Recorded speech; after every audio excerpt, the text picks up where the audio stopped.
To put it simply, emotions after brain injury can feel really overwhelming. And today we're talking about something that so many survivors and families face, but often struggle to put into words: a feeling of loss that doesn't always have clear answers and doesn't always have closure. So today we are joined by clinical neuropsychologist and also brain injury survivor himself, Dr. Daniel Ignacio, to go deeper into ambiguous loss and grief after brain injury. But we're also going to be talking about dealing with stress and how it affects our nervous system. And it's a really interesting conversation. And our hope is that it encourages you wherever you're at on your journey. There is always hope, and you are not alone. Hi, I'm Cristabelle Braden, and this is my brain injury podcast, Hope Survives. This is an uplifting podcast to bring hope to your darkest days. As a survivor of traumatic brain injury and multiple concussions and re-injuries, I know what it's like to struggle to find hope. I don't want anyone to feel as alone as I did, and that's why over 10 years ago, I started an online community called Hope After Head Injury, which has now launched into a nonprofit organization called Hope Survives. Hope Survives envisions a world in which every survivor of brain injury and every member of their family are seen, loved, heard, valued, supported, uplifted, and never alone. This podcast is an extension of that, and I'd love to invite you to join along as we explore the realities of life with brain injury, with messages of encouragement, interviews with doctors and professionals, and survivor and family stories. No matter where you're at on your journey, there is always hope. With a little hope, you can make it through today. With a little faith, someday you'll get through the pain. Just a little love is enough to light the way through your darkest night. Hope survives. A little faith, a little love. Hope survives.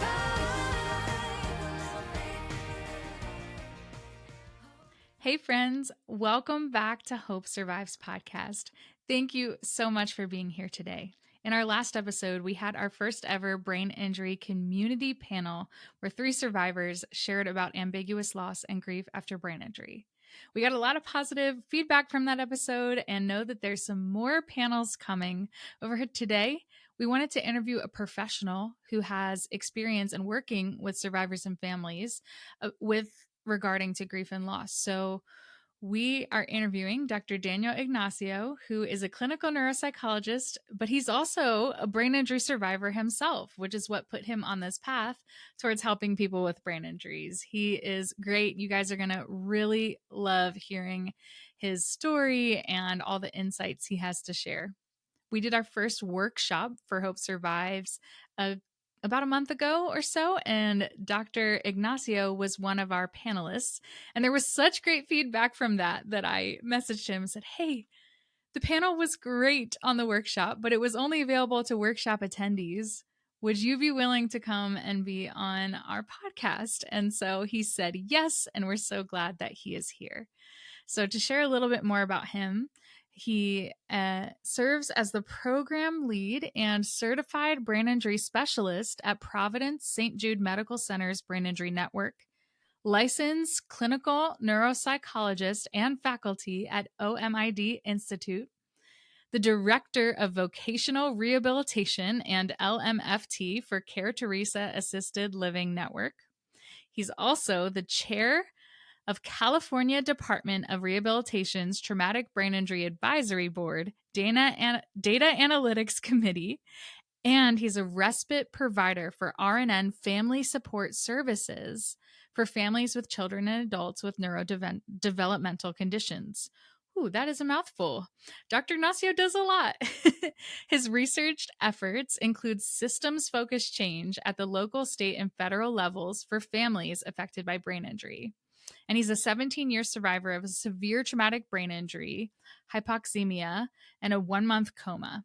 So there's also a lot more. You can read his full bio on our website. There's a lot of words I don't know how to pronounce, but thank you to Dr. Ignacio for coming here. So, whether you're navigating big changes in your identity or processing your emotions, like, I have to acknowledge it takes courage to listen to this and to even be willing to explore this. So if you're processing emotions like grief or anger, or you're still trying to make sense of what healing looks like, we want you to know that we're here for you, and we're here to remind you that you're not alone.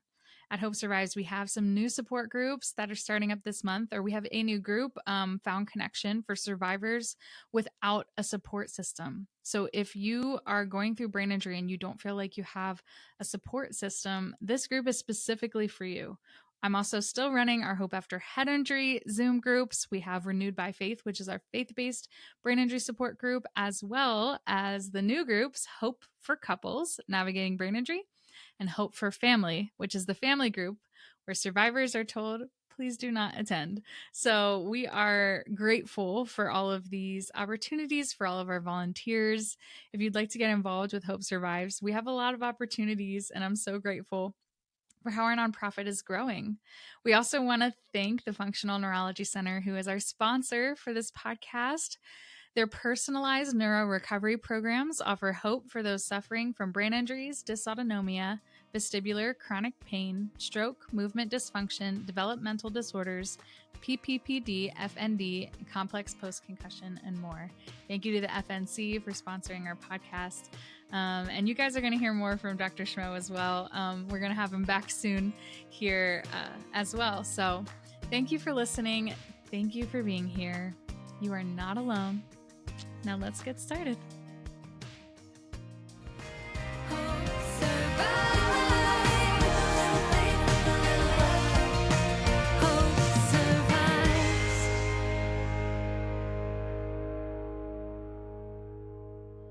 Today, I am here with Dr. Daniel Ignacio, and I'm so excited to introduce him here on Hope Survives podcast.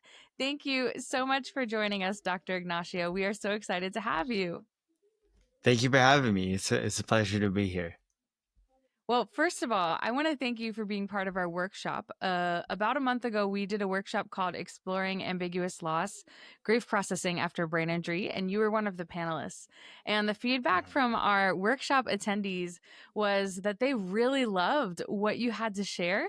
And so I asked Dr. Ignacio to come on the podcast to talk about this topic, and he thankfully said yes. And so I'm really excited and grateful for your time and just your willingness to share with Hope Survives, not once, but twice this month. We truly appreciate your willingness to come for us.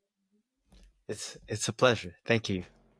So let's start with your personal journey. Can you just share a little bit of your background and what brought you through brain injury into doing clinical neuropsychology? I know that's a big question, but would love to hear some of your background. Perfect. So just to kind of open up, hello everybody.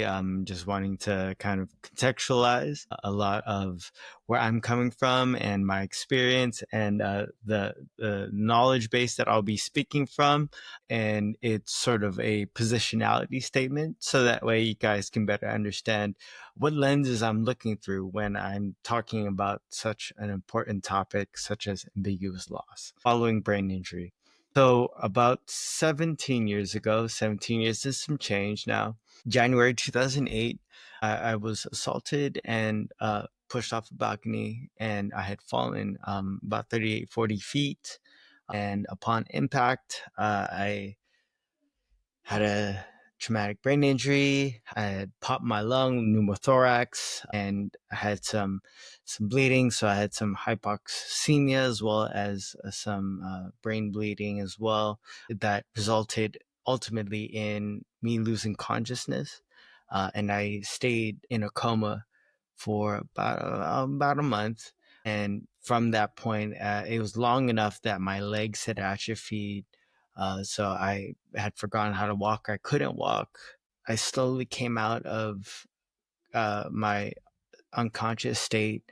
And for about a month, maybe a month and a half, after regaining consciousness, I really wasn't forming memories that well. And I had this deep, dark feeling that I was just in a horrible nightmare. And I recalled having, like, desperately trying to fall asleep, desperately hoping that I would wake up in my bed and this would just all be all one big nightmare. But ultimately, I came back, and so I had relearned how to walk. I had a wheelchair for a number of months. Relearned how to walk, how to talk, how to eat. Be somewhat independent, although for the most part, I still was not. And then from there, began really the devastating sort of cognitive and socio emotional and cognitive behavioral sort of deficits that came along with my severe traumatic brain injury. And from that point, you know, I had gone down that spiral that's all too familiar following brain injury, that loss of identity. And with the help of my support systems, my family, that kept me engaged in activities. I had started walking and jogging after I had developed an eating disorder, and gained a whole bunch of weight, and started going back into school, staying engaged, reading until I would fall asleep, desperately trying to find ways to improve and fix myself. And so, after years and years of that, and albeit many of those directions were misguided, and so I was bumping the guardrails along the way, and I was floundering for much of it, but eventually I found my way down a path that led me to uh, yeah, graduating college, so my family could be proud of me. And then I kept going, and then that led to my first master's and the second master's and a doctorate, and ultimately in clinical psychology. And also my first master's resulted in LMFT, or licensed marriage family therapist, which was my first license, and kept going and supporting survivors of brain injury along the way. And after becoming a counselor for brain injury, I found that there was a cognitive piece. So I went and got a doctorate in clinical psychology, and then better understanding the socio-behavioral intersection and reflexive nature of all of these different things layered on top of cognition led me to then pursue my postdoctoral training at UCLA's BrainSmart program for clinical psychology, neuropsychology, which I completed. And so, as right now, recently, I am a licensed clinical neuropsychologist. My predoctoral training was at the VA, the NWI Consortium. And so, that really brings me to fully understanding, in addition to my personal experiences, I have the educational experiences, the professional experiences, and ultimately all of those things culminated in my position now, where I am the brain injury program lead at Providence St. Jude Medical Center's Brain Injury Network, where I've actually been for about 11 years. It's incredible. You are so inspiring. Thank you for sharing some of your journey. And you're just in such a unique position to be able to help people with brain injuries, because not only have you experienced it yourself, you've dedicated your life to studying like clinical neuropsychology. And one of the things in the workshop that really stood out to me was just your ability to understand ambiguous loss, not only from the personal experience, but also being able to put things into words. Because I think part of it, the word is ambiguous, right? Like, it's hard to understand. It's hard to put into words. It's hard when you're going through it. It's not easy to explain or understand for yourself. So, can I just ask you, what in your journey shaped your understanding of ambiguous loss related to brain injury? So, like, how did you experience it personally? And then, how would you describe ambiguous loss to someone who's just learning about it? Yes. So the answers that I provide, of course, were not obviously apparent to me in the moment, and it's taken years, right, for me to be able to find the right words to somewhat comprehensively explain the experience. And so for me, first part of that question is what was my experience with ambiguous loss, and so with that, I had these sets of talents and interests and experiences and abilities that I had. I was 18 at the time, right? If I didn't say that earlier, I was 18 at the time. For as much as an 18-year-old can feel confident in their skills and their idea of identity formation, I was there. I was fairly comfortable with my identity. I had a plan, things that I was going to do, hopes that I had for my future. And clearly, after this injury that was impacted significantly, the hardest part about coming back after the the coma and the injury was, yeah, I got over some of the physical difficulties, which that is a whole nother thing in and of itself, right? There was an eating disorder in there. I gained about 100, no, about like 85 pounds. And then that whole thing, and then all of the mental health and the psychological ramifications of gaining that much weight that quickly. But that's aside, which is an important consideration. Um, when I had returned home and I finally came out of this nightmare state that I thought I was in, um, I had realized that retaining information had become really difficult. Remembering things had become really difficult. Walking independently had become really difficult, and sort of piecing together all of the parts of my life that were still there,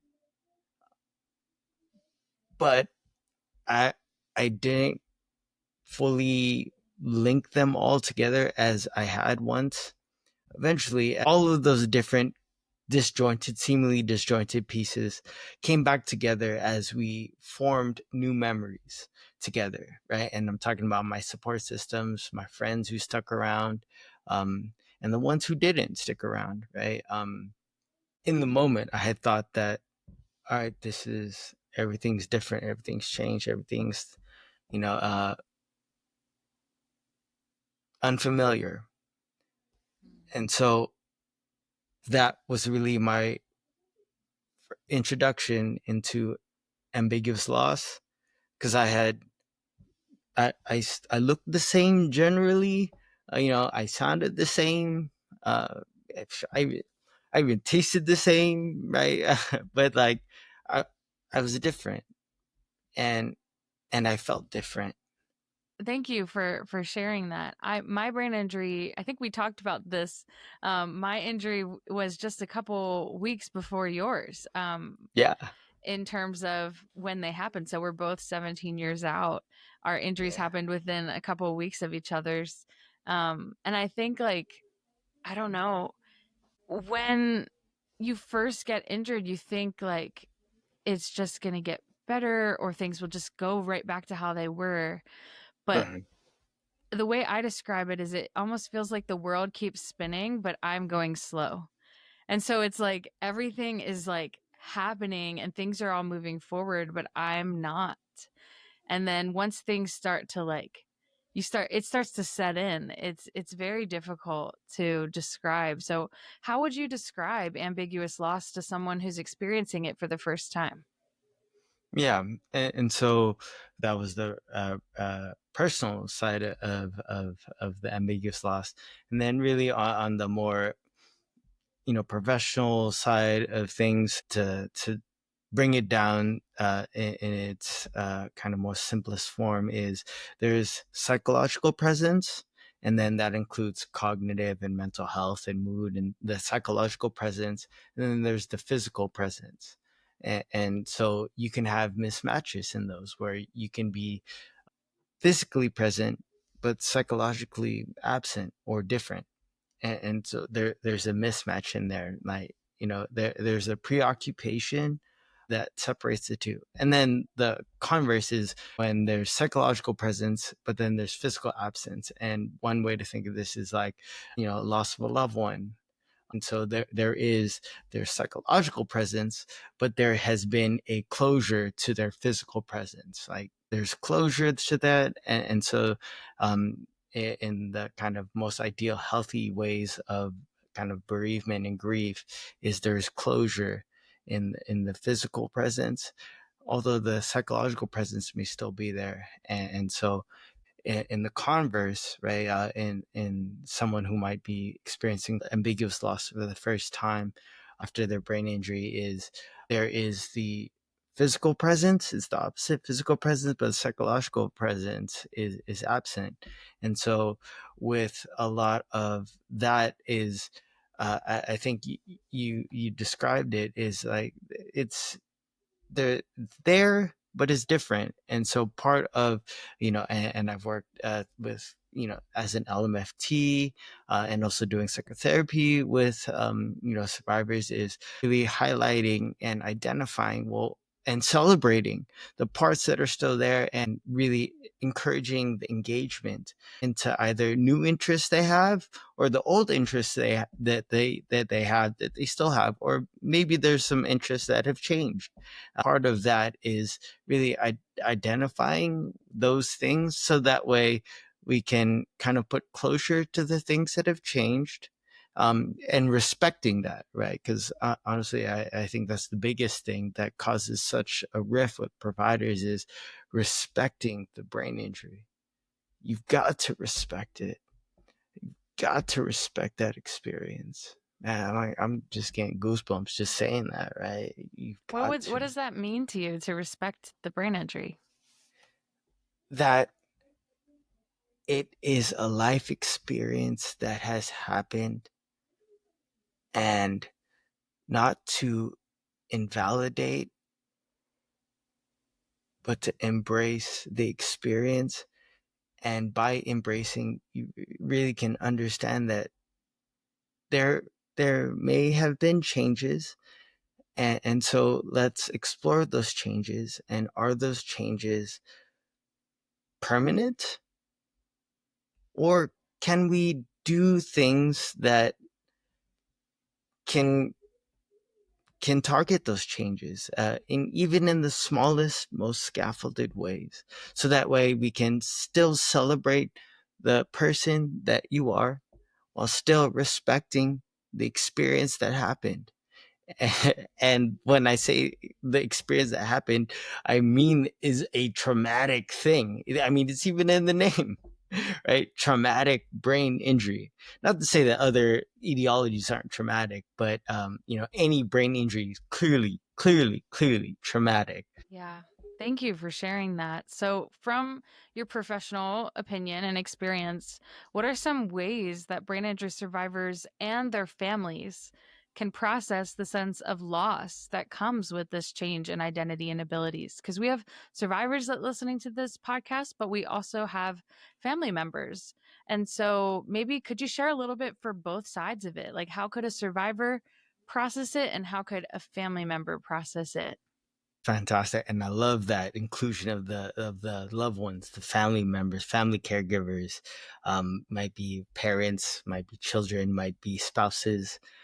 So important, right? To really ensure that they're included in the care of the survivor, right? And it's such an important piece, right? Especially considering, like, taking a piece from like the substance abuse literature, is that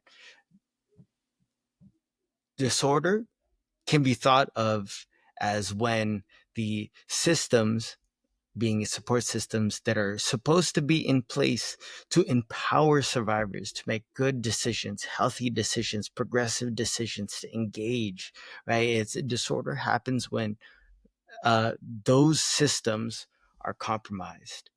And so first, going with the survivor is, and it's going to differ from person to person, right? But really working towards kind of identifying closure, right? Working towards closure. I think of the many survivors that I've had the honor and privilege to work with is the the ones who are able to sort of achieve a level that is unambiguous, right, in terms of their loss. Of course, and there's good days and bad days, same as everyone else. But generally, the ones who I've seen, and I include myself in that, is closure of the psychological presence or absence of pre-injury. And that can come in the form of, I've heard really great things of people doing things like taking the time that it needs to, like, write a letter to your old self, writing a letter, identifying that, like, these are some of the things that are different now. Since in writing it to yourself, like, Daniel, these are the things that are different now. These are the things that I miss, and these are the things that I really appreciate and thankful for. And really writing that letter, and it could be as long as the person needs it to be. Some people have more things to say than others, and once the letter is finalized, there could be various things, like either keeping it, storing it away. I've even heard of some people burning it, right? It's very cathartic for them. It's like, this is my love letter to myself, and then now I'm burning it and things like that. So there are a variety of different ways that people have got to seek closure. And Can I ask part a of that, question real oh quick? yeah, of course. So, when it comes to like seeking that closure from the pre-injury self, I think that that's for those of us who've been on the journey a long time. I think Mm, maybe we were forced into it. For those who maybe recently got injured, they are uncertain on what their future will look like. I think we're mhm. 17 years out. We kind of know like where we're at Yeah. as far as like pre-injury, Mhm. post-injury. It's been Right, right. once it's been a certain amount of time, but for those who are still like wafting through it, I think there's a way to accept where you're at with your injury today without giving up hope that things will get better tomorrow. So Yes. like and as a word of encouragement, the farther out I've been from my injury, the more I've kind of seen like pieces of pre-injury Cristabelle come back. But like it Mhm. was surprising because I had let them go. And then I just have seen like flickers and like even some childhood memories like returning that had been Right. lost. And so how would you encourage someone who's more recently just gotten injured and they're like, I don't know what's returning. I don't know how it's going. I'm getting better slowly, but I just don't know how to process this. But the thought of letting go of everything from pre injury is just like maybe they're not at that place. Does that make Yeah. sense? Are Yeah. you following? 100%. 100%. Yeah. So I mean, like, cause then, like, like you said, we're 17 years out. So yeah, I mean, maybe, like, writing a letter, like, generally is probably a little bit more, um, comforting in one sense, right? As opposed to 5-10 years still hanging on to pieces, right? Although they can come back, and then those are serendipitous. But for someone, for those who are kind of still in it, like maybe just 6 months, maybe even 12 months out, if that, identifying some of the persisting symptoms and finding the ways, right? So I mean, some of the persisting symptoms that come up a lot are light sound sensitivity, headaches, migraines, dizziness, and all of that, sleep difficulties, and some of that may impact the cognitive clarity.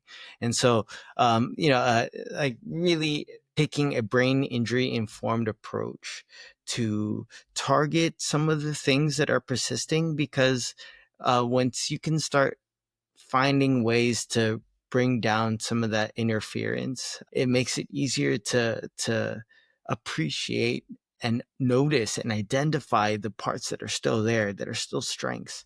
And finding a brain injury informed therapist is a great step if they're there. I understand some people aren't quite there yet, and so can respect that. For others, which then nicely ties into the second part of your question, is for family caregivers, right? Is if these are your systems, right, and part of that is you talk about, right, is I think psychologist Dr. Danny Kahneman popularized the idea of prospective hindsight, where if you can kind of project what some of the problems might be of tomorrow, you can build in some systems here today so that the problems of tomorrow aren't that big of problems.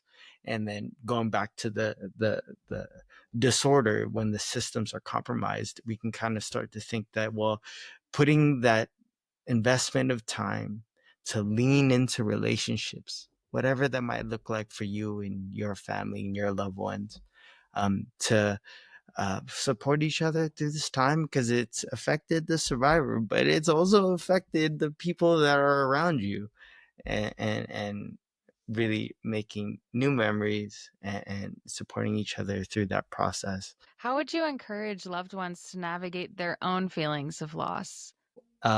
Yeah, so that's kind of a big question, right? So the family, depending on the relationship that they have with the person, the pre-injury relationship. So let's say, for example, if it was a spouse, that answer would look differently, much differently than if it was, let's say, a child.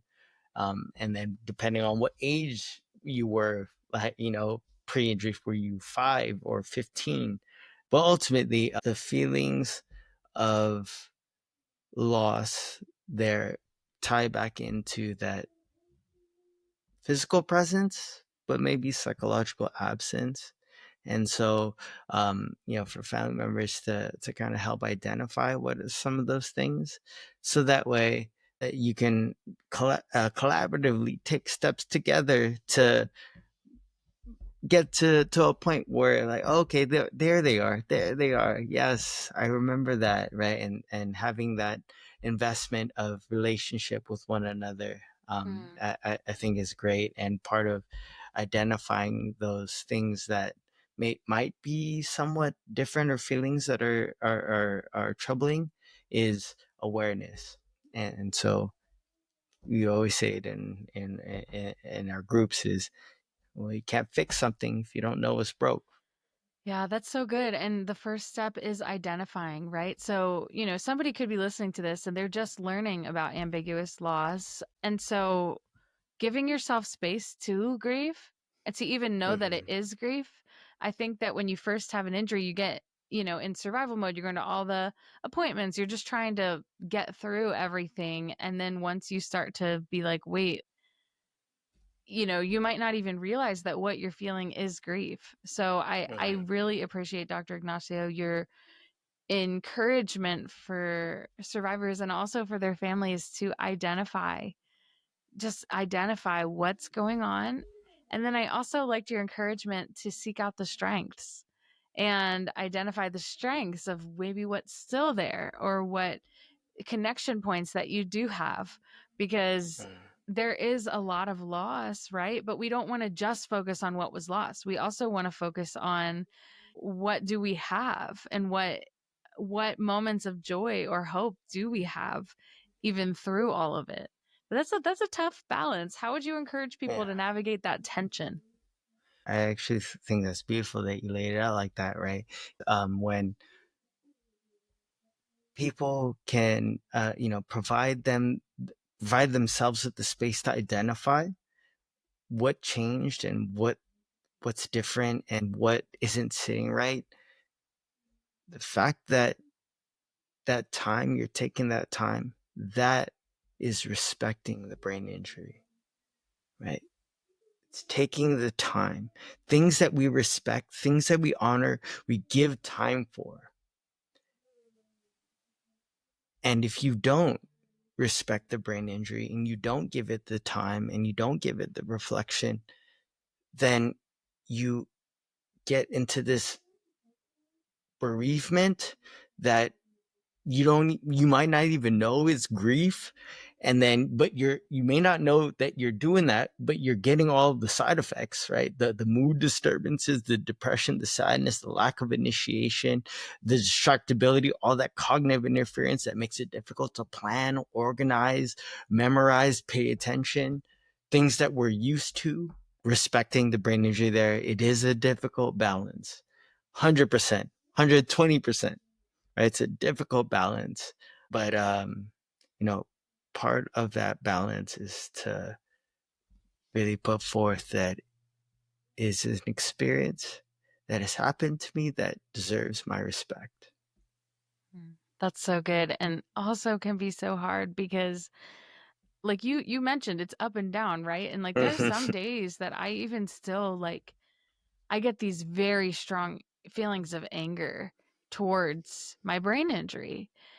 I wish I could be farther by now. Why, I feel like such a burden. Like having all of these like, negative like emotions. I like that you said that part of acknowledging ambiguous loss is part of that is respecting the brain injury, being able to sit with the anger or with the grief and to maybe write out a letter or to give yourself space to process it while also respecting that this happened to me and this is something that has to be acknowledged, but also that, I'm still here, right?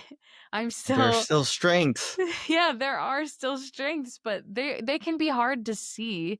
And I like how you use the term cognitive interference, especially like with your nervous system. I know it's like there's a lot going on in the mental health field talking about the nervous system and trauma. There's been a lot of research happening in that area. And with brain injury, how do you see like an activated nervous system or, that dysregulation with brain injury, and how does that affect the grief and the ability to process? Yeah.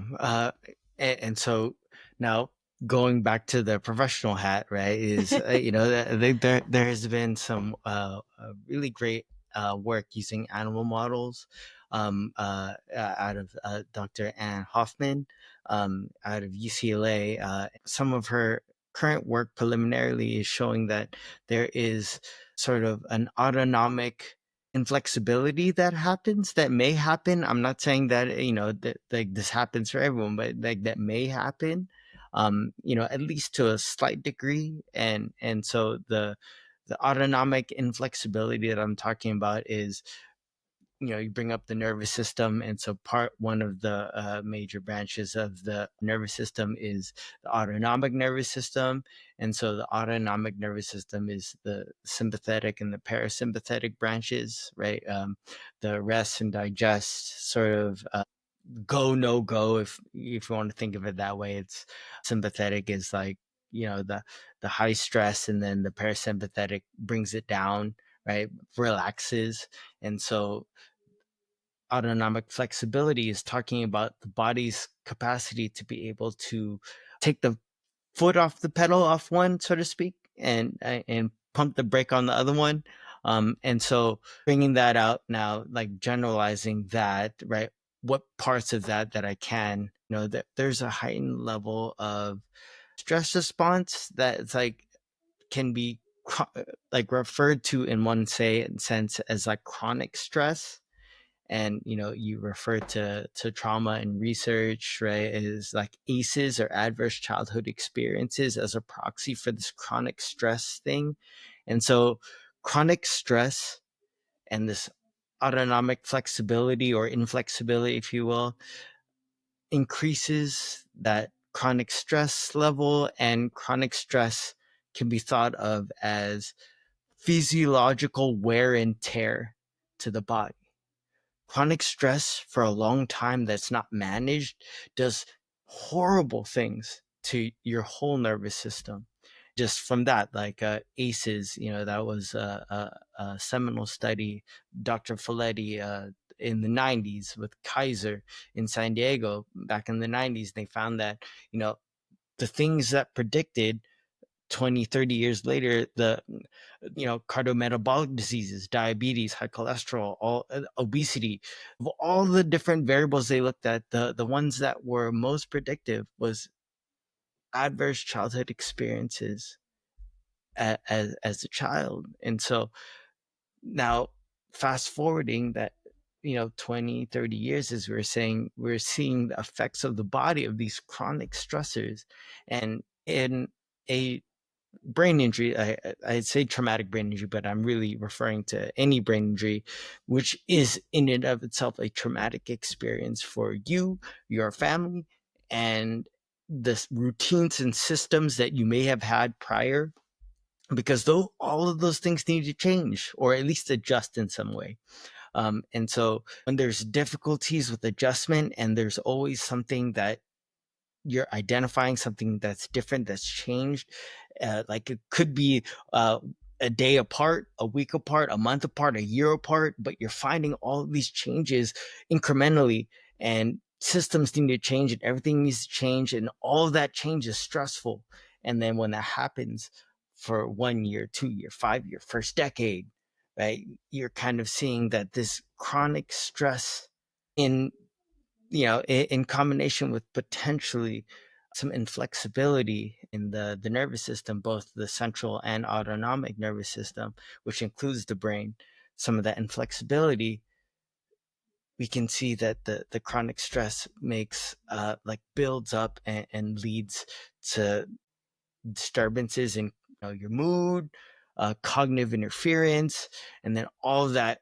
When you take the biological stuff and you bring that up to, well, how is the survivor with brain injury experiencing those biological changes? And then the level above that is, how are those biological experiences experienced by the person with the brain injury, and how is that person with the brain injury being experienced by everyone around them?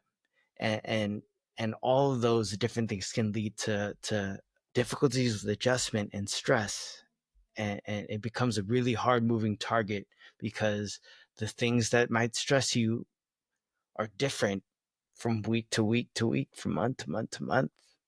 And so part of that is being aware of what's impacting you, so that way you can stay connected to your support systems in a way that is progressive and healthy and supportive. That's so good. Thank you so much for sharing that. And I think it's really important when we're talking about exploring ambiguous laws to understand the impact of chronic stress, right? Because our symptoms are stressful. I mean, when the brain is under stress, when there's loud noises and lights, and like it can trigger that stress response, right?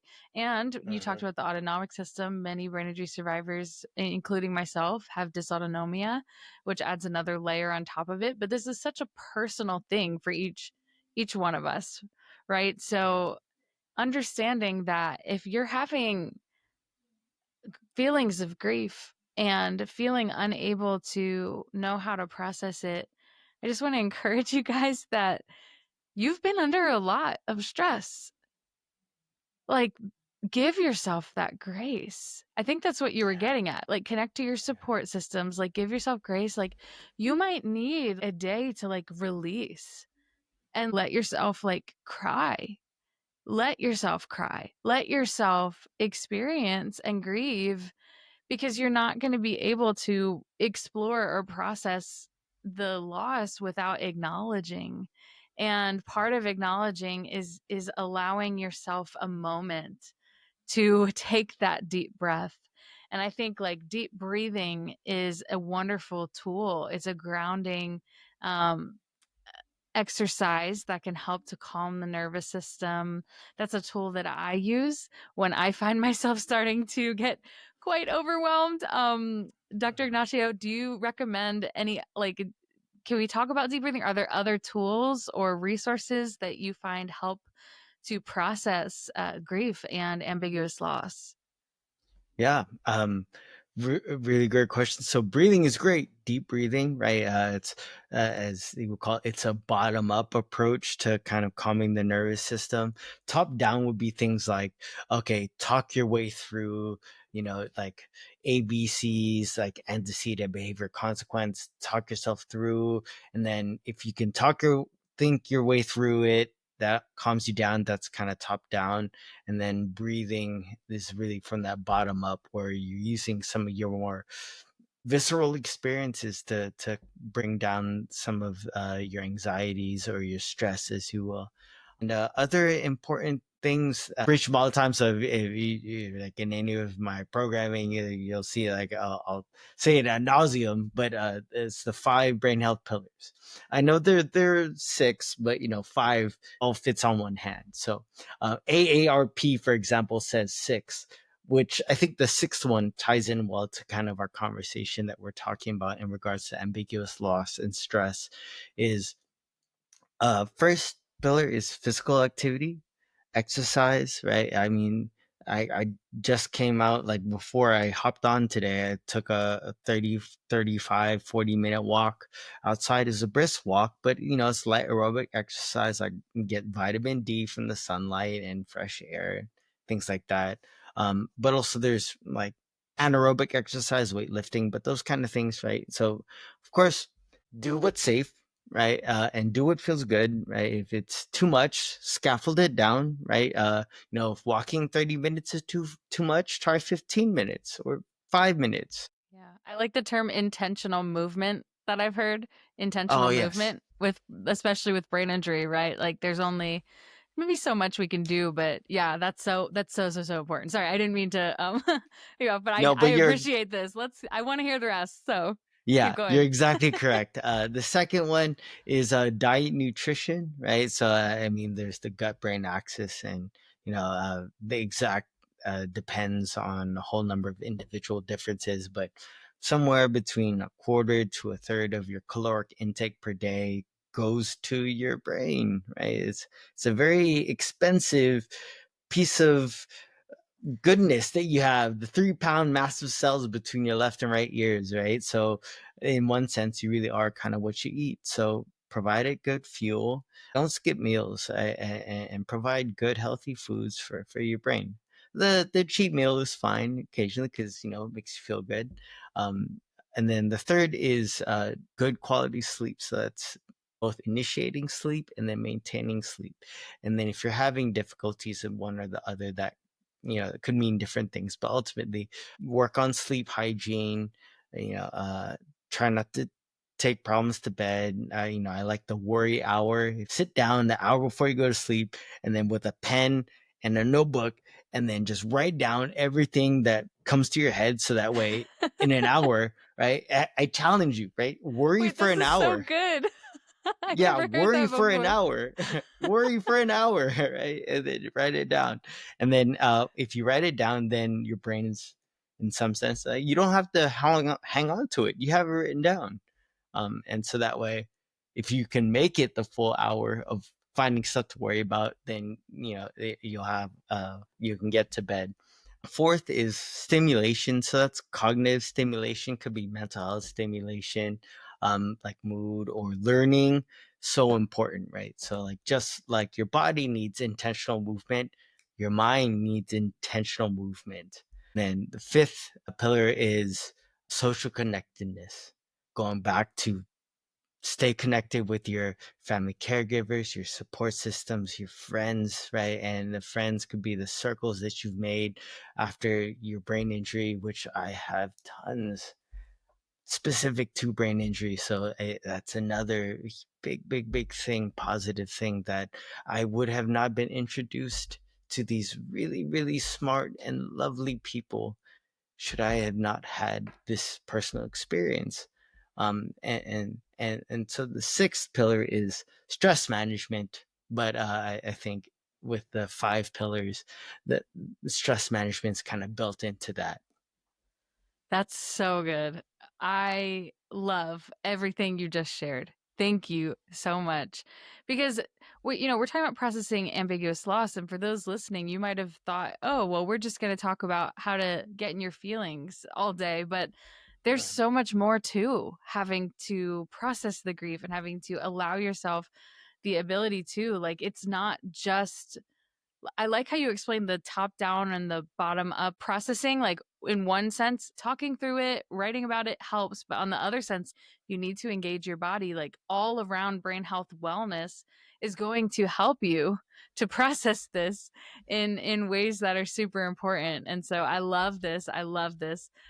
We are coming towards the end of our time. I have a couple more questions for you. The first one here, as we're getting ready to close, what advice would you give to someone who feels isolated or who feels overwhelmed in experiencing ambiguous loss?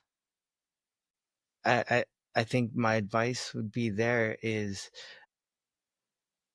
takes a level of motivation, and I understand that some days are way, way, way worse than other days, and some other days just might be a little bit worse, right? And so being able to navigate those those periods of motivation to capitalize on those and and and to work in a way that you know as you just said there beautifully is there's the top down approach where you can talk therapy if you will to kind of identify your cognitive distortions and and identify the evidence for that thought and is that true.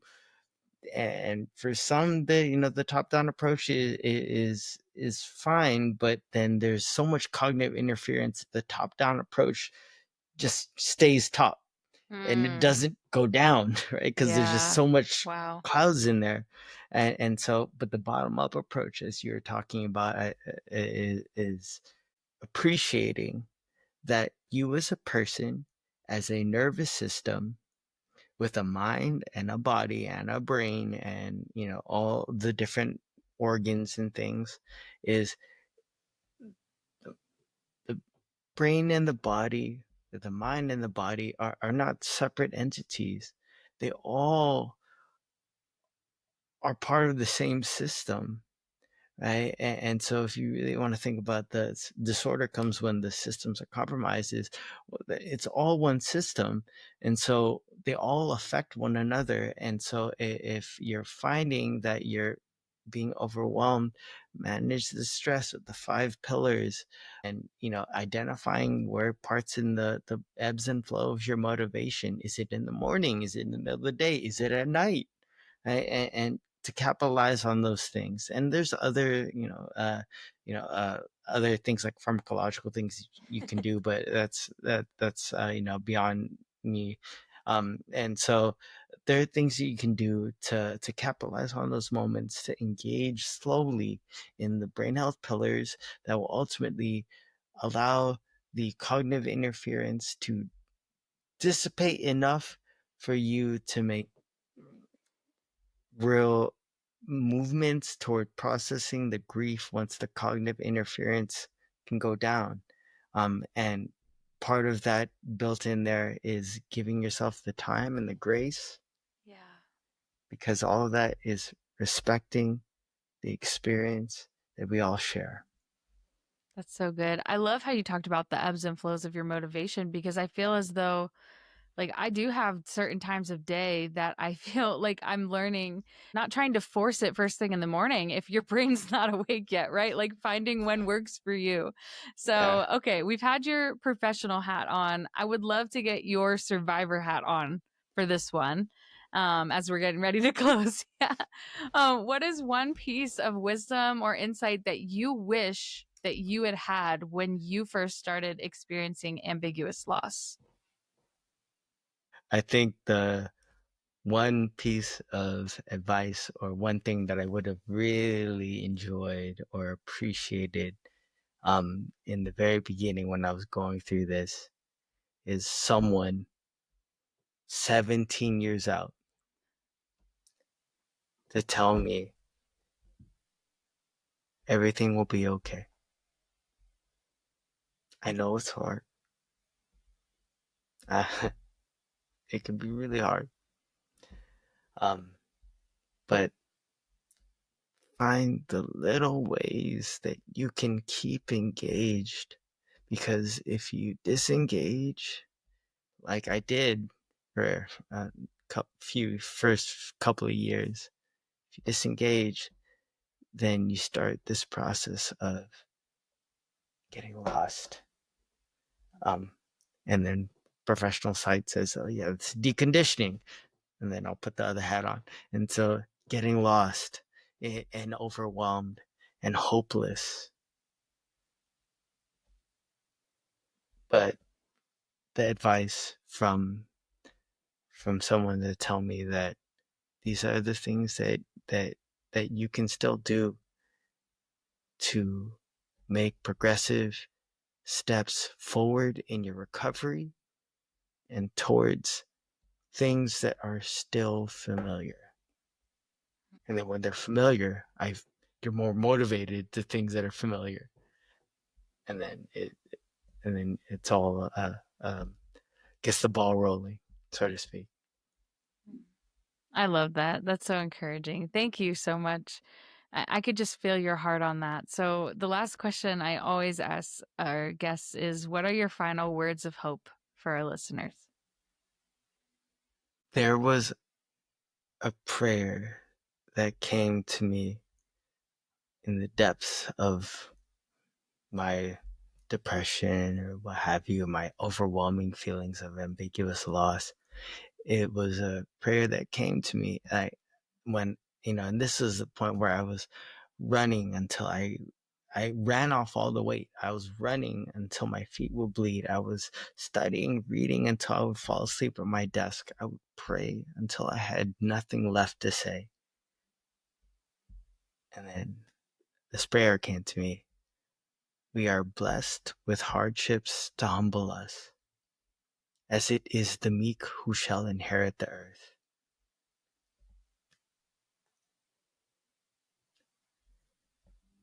And you want to talk about contextualizing, right? Put on the professional hat. As a clinical neuropsychologist, we take data from people on your cognition that are standardized so that we can contextualize them in terms of how you're performing in context of your life and your history and your medical history and things like that. And then putting on the personal hat is this prayer contextualized what I was going through. And it was in that moment when I, realized that I had walked away from my wheelchair unassisted, feeling the magic in being able to walk independently. Remember the inside jokes that I shared with all my closest friends. It was then that I realized what that prayer meant. I had inherited a lens of appreciation. To appreciate, a I'm lens really of moved by that. appreciation. Like Yeah. crying a little bit. That was really beautiful. Yeah. Thank you. Thank you for sharing. I can't thank you enough for coming on the podcast today and for sharing your heart, for sharing your professional experience, for sharing your personal experience. I know that this really blessed those who are listening as it did me. So if anyone would like to get in touch with you, is there a way for them to do that? Yes, you can get in touch with us on our website at sjbin.org or on Instagram at TBIOC. Please reach out. Love to help support in any ways that I can. Thank you so much for being here and for sharing with us on Hope Survives podcast. So I'm sad we got to our time. I think we could have continued talking, but I appreciate your giving of your time today. So, and for those who are listening, thank you for spending your hour with us. And I hope that it was encouraging and that most of all, you know that you're not alone going through this. May hope survive. Yes, thank you. Thanks for tuning in to Hope Survives podcast. Make sure to subscribe and stay tuned, and would love for you to consider leaving us a rating or a review. Check out hopesurvives.org for more. We'll see you next time. And remember, there is always hope.